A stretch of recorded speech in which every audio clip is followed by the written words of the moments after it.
It's easier to blame someone than to take responsibility. This is something that human beings have known since the beginning of history, since the Garden of Eden. The woman whom you gave to be with me, she gave me of the tree, and I ate. The serpent deceived me, and I ate. So, from then on, human beings learned to blame someone else as a way of getting rid of mistakes.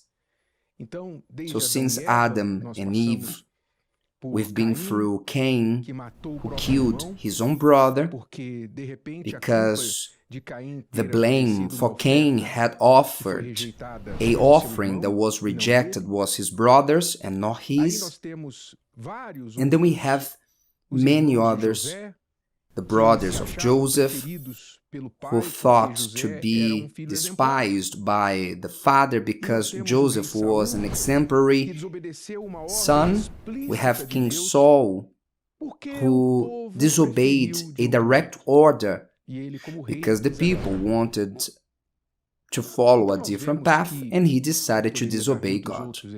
I could give many biblical and extra-biblical examples of people who always, at first, tried to shift the blame to others.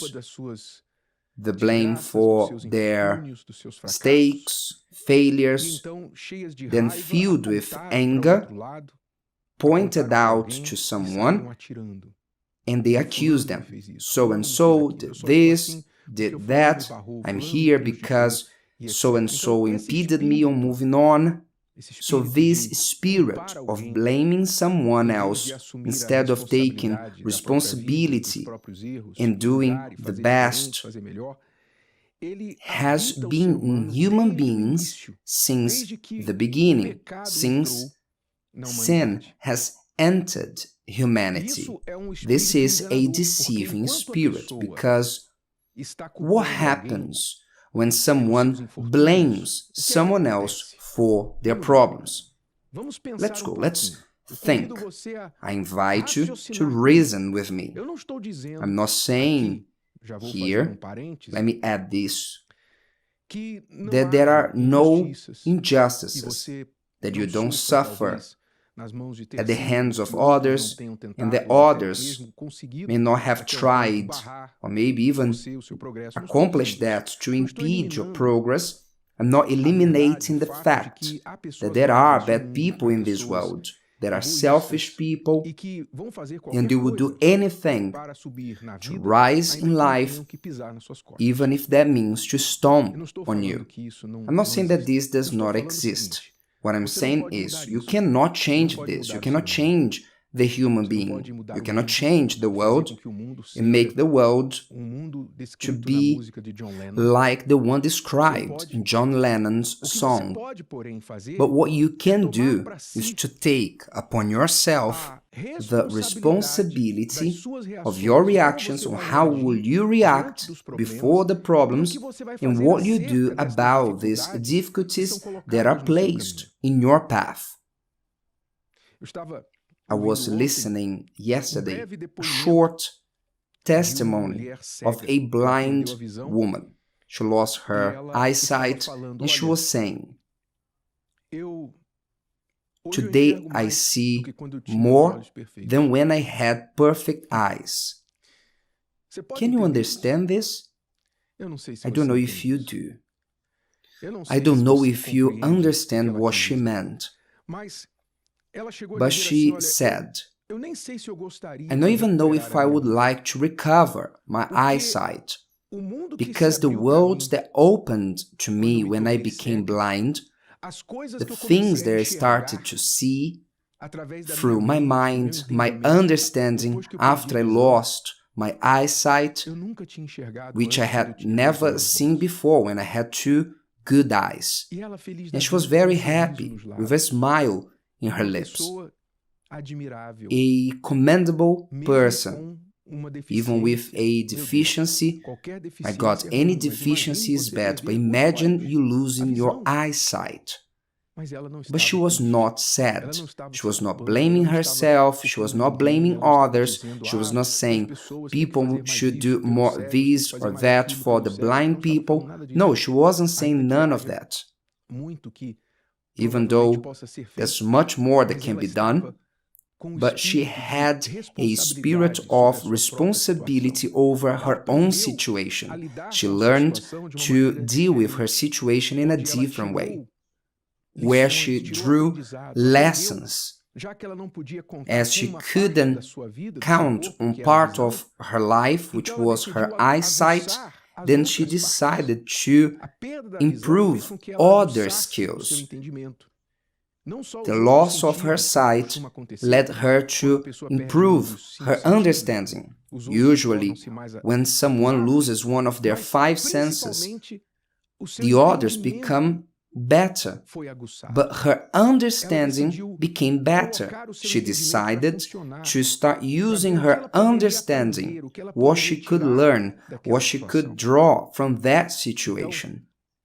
And this testimony that she shared blessed me. And it can bless you too. Maybe you are there, complaining, murmuring about your mother, father, who did not do what you would like them to have done. Maybe you haven't had a present parent. Maybe you were born in a poor area in the city, a neighborhood where people were considered to be poor, miserable, and you say, I'm a disgraceful person, I'm a miserable person, I'm poor, as if people are only worth their bank balance. Because I met many rich who were poor, and many poor people who are more than billionaires. But at times, the person thinks that their bank balance has something to do with the worth of their own lives. Maybe you thought like this. Perhaps you consider yourself as an unhappy person, unfortunate person, because you don't have the support of anyone, you haven't had the study you wanted to have. Anyway, you had some sort of setback in your life and you keep on lamenting. You became a bitter person, a grumpy person. Do you know what I'm talking about?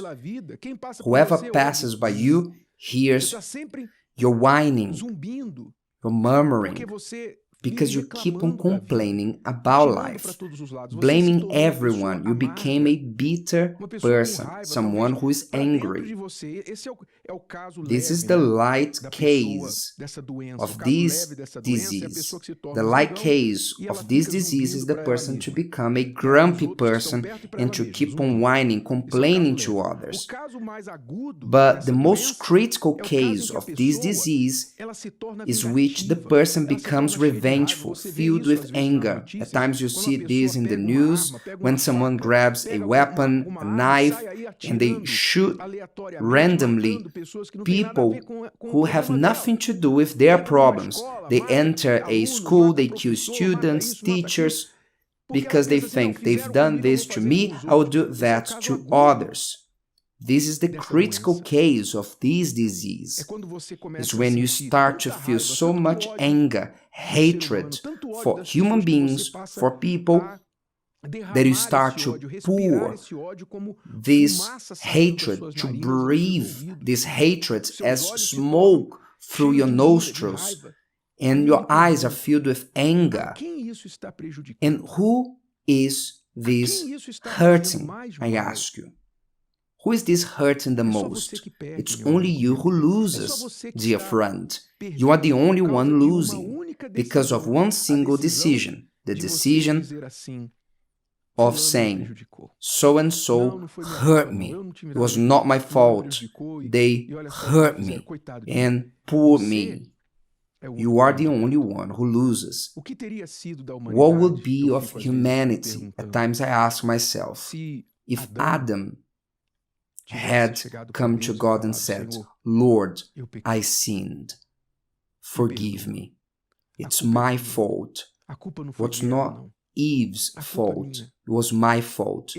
I should have corrected her. I should have been more careful and fulfilled the mission you gave me to take care of her, to care for her.